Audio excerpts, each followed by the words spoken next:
Now I'm making the guardrails right now, and this is, you know me, I'm Mr. Thrifty.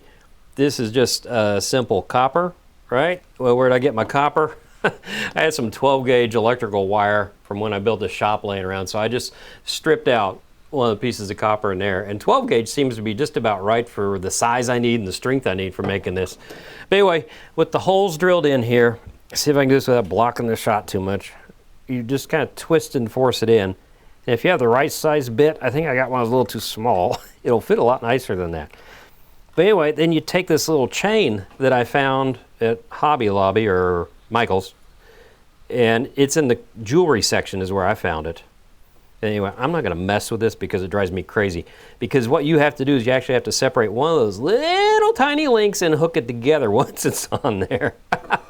But anyway, this will go up on top like so. I have my light inside. We'll even put this up here just to see what it looks like right there. I don't have the light on. But what I did is I used Watco Danish oil to finish the other one. And when you do, it's going to put a nice coat on there. It's going to be a nice satiny look. And then you wind up with the perfect looking lighthouse.